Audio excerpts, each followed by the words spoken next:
Hallo, so, hallo bei ich bis Gaming wieder mal. Ich melde mich heute aus einem halben leer geräumten Game Room, also halbe, ja, schon leerer als auch schon. Und das hat einen bestimmten Grund.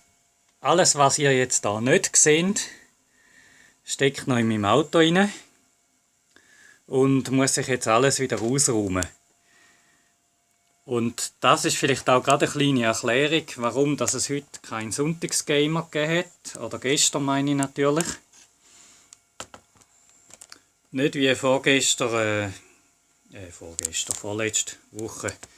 Weil ich irgendwie nicht so dazugekommen bin wegen verschiedentlichen Terminen und Schularbeit, sondern das Mal ist es Vintage Computer Festival Europa in Zürich. Und ja, wenn ich da sitze, sieht man vielleicht meinen Kopf. Mal schauen. Und das Resultat ist, ich habe natürlich diverse Sachen mitgenommen dort hin. Wir haben eine Ausstellung gemacht. Und ja, 2 Tage lang in alten Computer geschwelgt. Ja, wie gesagt, jetzt das Auto ist klatschevoll bis unter das Dach. Ich muss jetzt alles noch rausräumen. Irgendwann heute. Am besten jetzt. Weil irgendwann brauche ich das Auto wieder und dann kommt da was. Ja, und für euch also der Bescheid gestern, ich bin am Gamen gsi, aber wir haben kein Streaming gemacht, jedenfalls ich nicht. Und ich habe jetzt auch nicht wirklich groß gefilmt. Das ist vielleicht eine unterlassene Gelegenheit gewesen.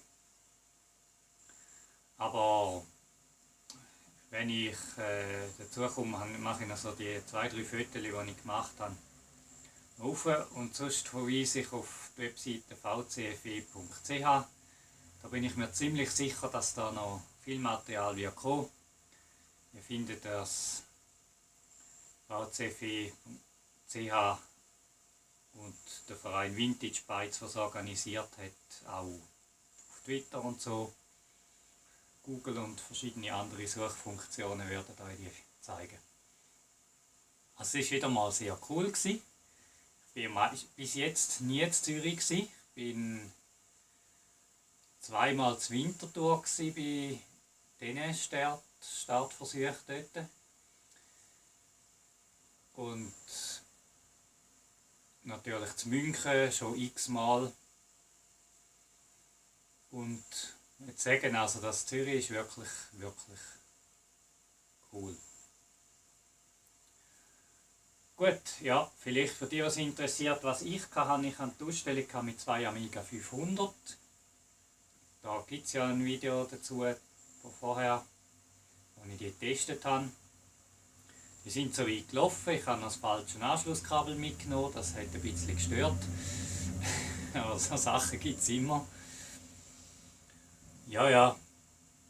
Und dann so hauptsächlich ist International Karate, Xenon 2, Pinball Fantasies und R-Type. So, das ist vor allem gelaufen. Dann noch so 1 oder 2 andere Sachen, die wir noch in der Kübelkiste, in der Diskettenbox gefunden haben und die auch gelaufen ist. Die eine oder andere Diskette läuft nicht mehr. Man muss jetzt auch sagen,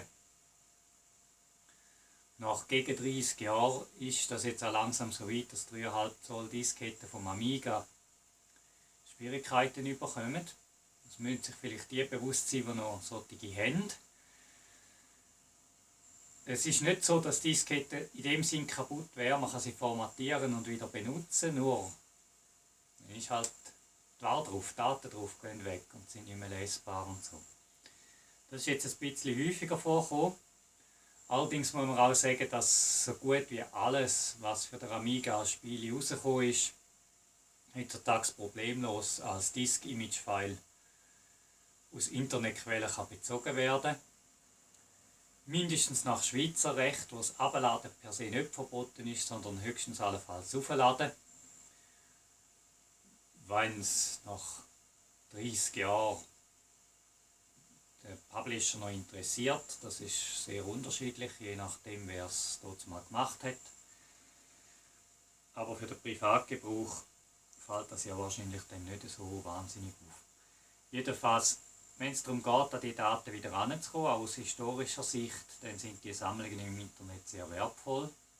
Eben weil die Originaldatenträger jetzt langsam anfangen, nicht mehr lesbar sind. Gut, soviel zu dem. Und nächsten Sonntag habe ich wieder ein bisschen mehr Zeit. Da denke ich jetzt doch, dass ich noch eine Game Session wieder reinhänge. Oder irgendwann diese Woche vielleicht eine vorher aufnehme, wie es sich ergibt. Danke fürs Zuschauen und bis zum nächsten Mal.